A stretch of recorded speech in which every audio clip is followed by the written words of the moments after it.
It's commonly believed that crying easily means someone is fragile, emotionally unstable, or unable to handle life.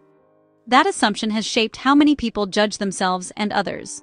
People who tear up quickly are often told to toughen up, hide their feelings, or stop being so sensitive. Over time, that pressure teaches people to suppress emotions rather than understand them. But psychologically, the reality is very different. Crying easily is not a sign of weakness. In many cases, it actually reflects a nervous system that processes emotions deeply and honestly. The problem is not the tears themselves. The real problem is a culture that misunderstands emotional expression and, well, confuses emotional awareness with emotional instability. When you look closely at people who cry easily, you start to see patterns that really challenge the stereotype. Crying is often a sign of emotional processing, not emotional collapse. People who cry easily tend to process emotions in real time rather than storing them away. Instead of bottling things up until they explode later, their emotional response appears immediately. From a psychological standpoint, crying is part of the body's regulation system. Emotional tears actually trigger the release of stress hormones and help activate the parasympathetic nervous system, which is responsible for calming the body after distress. In practical terms, this means that someone who cries during a stressful conversation might actually recover emotionally faster than someone who suppresses their feelings. The person who holds everything in may appear composed in the moment, but unresolved emotion often resurfaces later as irritability, anxiety, or emotional numbness. Think about someone who tears up during a difficult discussion with a partner. Many people interpret that reaction as losing control, but often, the tears are simply the mind processing something meaningful in real time. The crying is not the breakdown, it's the emotional system doing its job. High emotional sensitivity often comes with deeper empathy. Another pattern frequently seen in people who cry easily is heightened emotional sensitivity. Their brains tend to pick up subtle emotional cues in others. This sensitivity often overlaps with strong empathy. They notice tone changes, body language shifts, and emotional undercurrents that others might miss. For example, in a group setting, someone who cries easily may be the first to notice when another person feels excluded, uncomfortable, or hurt. They react strongly because their emotional radar is more active. Research on emotional intelligence consistently shows that individuals who are comfortable experiencing their own emotions tend to recognize emotions in others more accurately. Emotional awareness in one direction usually reflects awareness in the other. This is why many caregivers, therapists, teachers, and artists describe themselves as people who cry easily. Their emotional sensitivity is not a flaw. It's part of what allows them to connect deeply with human experience. Of course, sensitivity can feel overwhelming in environments that reward emotional detachment, but sensitivity itself is not dysfunction. It's a psychological trait that becomes powerful when understood and managed well. Some people cry easily because their emotional inhibition is lower. Another reason some people cry more easily has to do with emotional inhibition. Every person has internal systems that regulate emotional expression. Some individuals have stronger emotional filters that delay or block outward reactions. Others have more open emotional pathways, meaning feelings translate into visible expression faster. Neither style is inherently better. They are simply different emotional regulation patterns.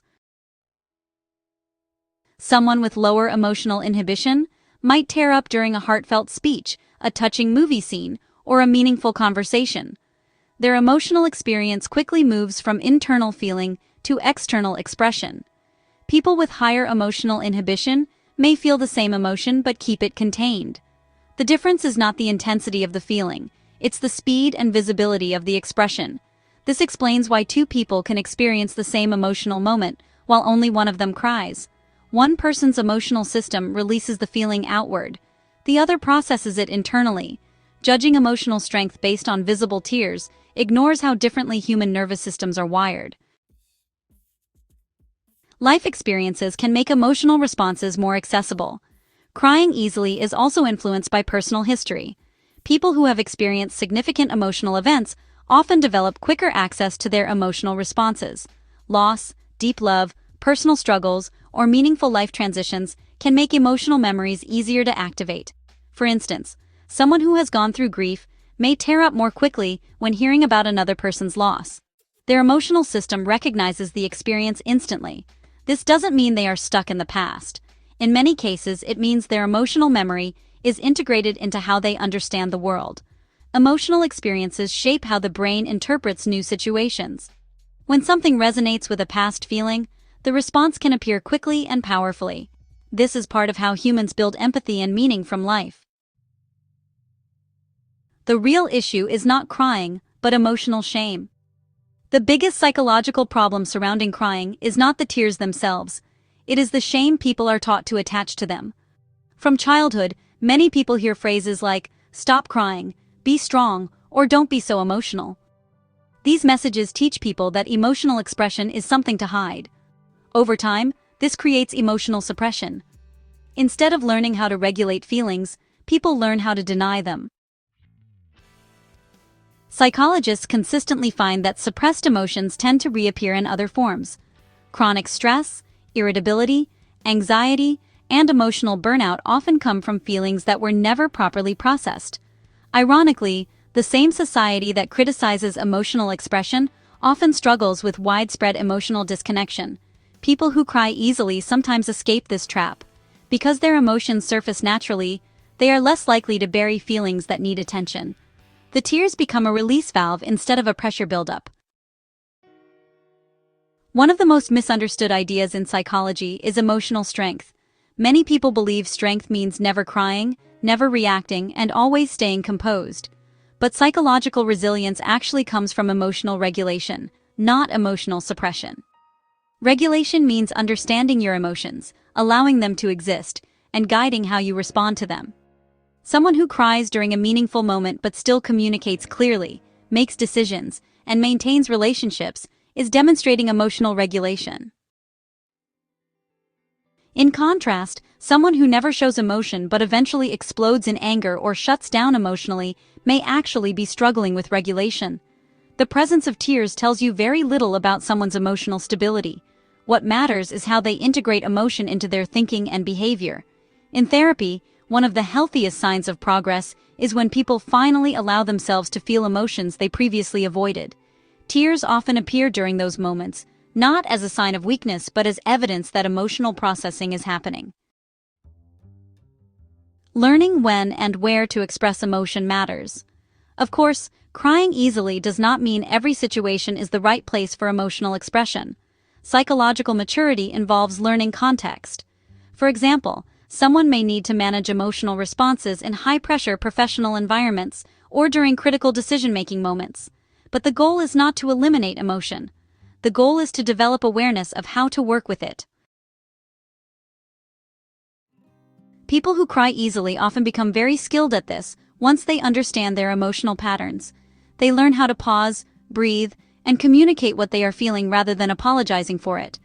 A simple sentence like, "This topic means a lot to me, so I might get emotional while talking about it," can transform how others interpret the situation.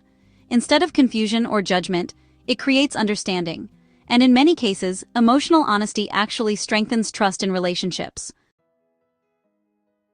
Crying easily can reflect emotional honesty. Perhaps the most overlooked quality in people who cry easily is emotional honesty. Many individuals spend years trying to maintain emotional control because they fear judgment. They hide sadness, vulnerability, and even joy. People who cry easily often skip that layer of performance. Their emotions show up naturally. This authenticity can make others uncomfortable at times, especially in environments that reward emotional distance. But authenticity is also what makes human connection meaningful. When someone allows themselves to feel deeply, it often gives others permission to do the same. In that sense, emotional expression is not just personal, it shapes the emotional culture around us. A final thought about tears. The next time you see someone cry easily, it might be worth reconsidering what you are actually witnessing. You may not be seeing weakness. You may be seeing a nervous system that processes emotions openly, a mind that recognizes meaning quickly, and a person who has not learned to hide their emotional experience behind a mask. Understanding that difference is part of understanding human psychology. And if conversations like this help you see human behavior more clearly, subscribe to It's All Psychological and share this video with someone who wants to understand the mind beyond the stereotypes. Because the more we understand how emotions really work, the better we understand each other.